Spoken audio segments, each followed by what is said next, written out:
কোনো ঝান্ডা দরকার নেই।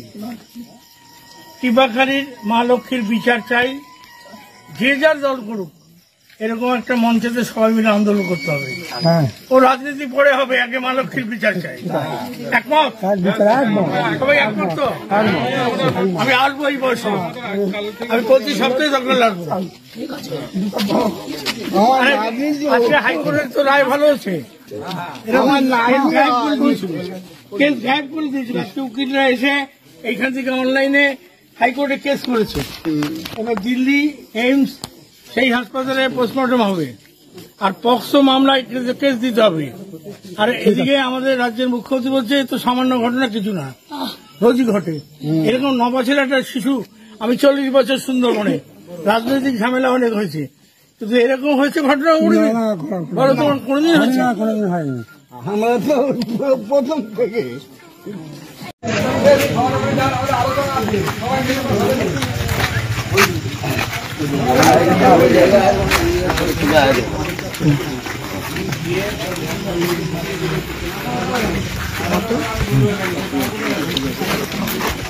ওটা ওই মলটা ওই সব কিছু ছিল।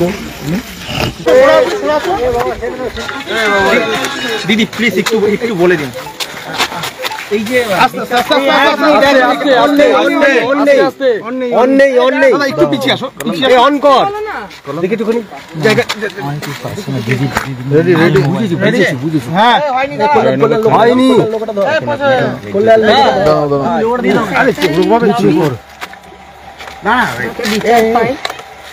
আর যাকে না কোথাও থামছে না। জয়নগরের পর ভূপতিনগর, ওদিকে বীরভূমের নলহাটির চাতরা, পার্ক স্ট্রিট, সব জায়গায় যদি এত নিরাপত্তার অভাব হয়, মানুষের নেই বলে তো আলাদা কিছু নাই, মানুষের, এবং সেই নিরাপত্তার দায়িত্ব যাদের হাতে, তারা যদি এত ক্যাজুয়াল হয়, আমরা চাই না এরকম। এই কারণে যাতে এমনিভাবে কোনো মা বাবার সামনে এই পশ্চিমবঙ্গের কাউকে যাতে দাঁড়াতে না। পুলিশের ভূমিকা নিয়ে বারংবার প্রশ্ন হচ্ছে, সেই মুহূর্তেই মমতা বন্দ্যোপাধ্যায় আজকে বলছেন যে পুলিশ পুলিশ নয়, পুলিশ কুল এবং বোল্ড। অন্যায় করেছেন, খুব অন্যায় করেছেন, অমানবিক, দায়িত্ব জ্ঞানহীন এবং অন্যায় করেছেন। গোটা রাজ্য জুড়ে যখন এত অপরাধের ঘটনা এবং সবকটা ঘটনার জন্য পুলিশি নিষ্ক্রিয়তাকে সাধারণ মানুষ যখন দায়ী করছে, তখন রাজ্যের পুলিশ মন্ত্রী তথা চিফ মিনিস্টার, মুখ্যমন্ত্রী এই ধরনের কথা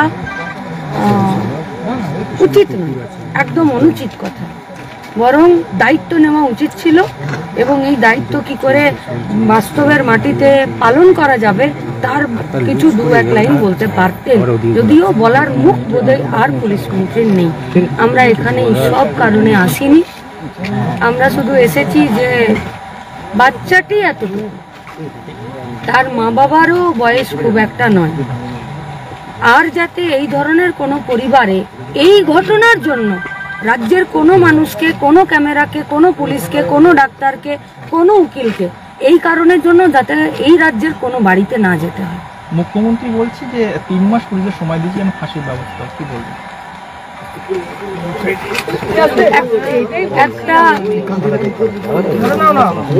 একটা শোকগ্রস্ত পরিবারে যাচ্ছি তো, ফলে ওই বাবা মা এখন কি বলবেন সেটাই, রাজ্যের মুখ্যমন্ত্রী কি বলছেন সেটা নইলে বাবা মার বলার পরই হোক। গতকালকে আমরা দেখেছি বারেপুর পুলিশ মানুষ, জয়নগরের মানুষ, পুলিশ যা বলছে তার পুরো 180 ডিগ্রি উল্টো কথা বলছে, তাহলে কার কথা ঠিক? পরিবার জানাচ্ছে যে যখনই তারা অভিযোগ করেছেন পুলিশ বাড়িতে, সেই অভিযোগ গুরুত্বভাবে দেখা হয়, যদি ঠিকঠাকভাবে দেখা হতো তাহলে হয়তো তাদের বাড়ির মেয়েকে এই মৃত্যুর মুখে পড়তে হতো। আমরা ওই একই কথা বলছি, জয়নগরও একই কথাই বলছে।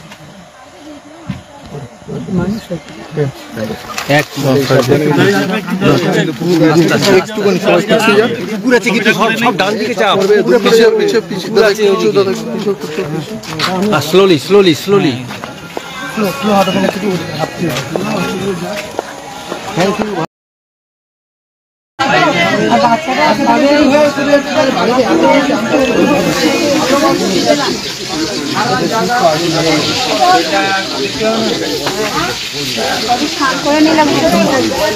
মিনাক্ষী মীনাক্ষী দিয়ে এসছে,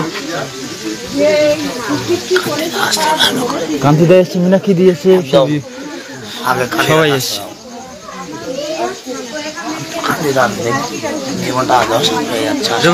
বাড়ির ভিডিওটা করিনি ভাই, বাড়ির ভিডিও করিনি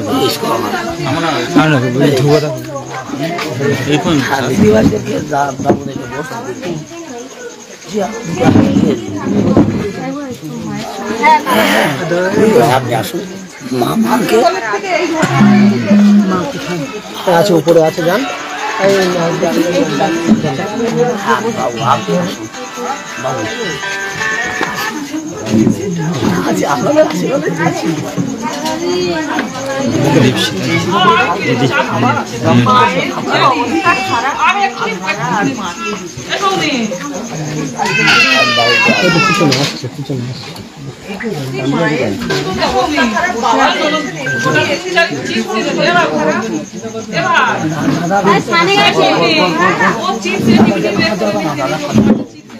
উপরে উঠতে হবে, উপরে উঠতে হবে।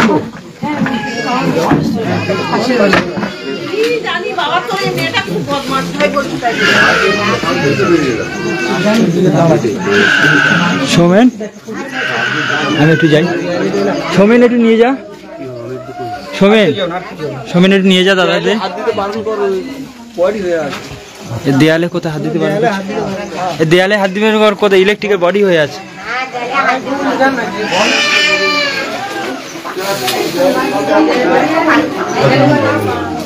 যা সৌমেন, রামসংগত দা জানিস তো আমাদের এমএলএ ছিল।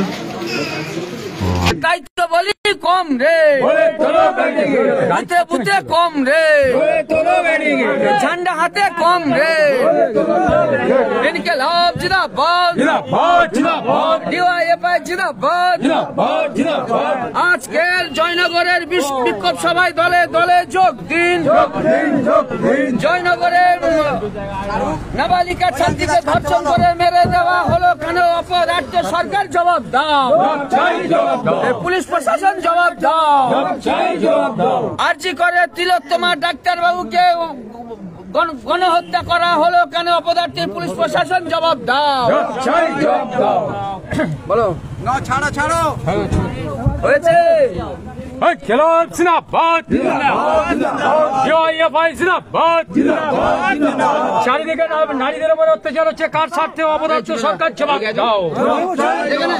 চারিদিকে নারীদের উপরে কার স্বার্থে? অপরাজ্য তৃণমূল সরকার জবাব দাও। জবাব চাইতে, জবাব নিতে আজ বিক্ষোভ সমাবেশে দলে দলে যোগ দিন। এই জবাব চাইতে, জবাব নিতে আজ বিক্ষোভ সভায় জয়নগরের দলে দলে যোগ দিন। জিন্দাবাদ।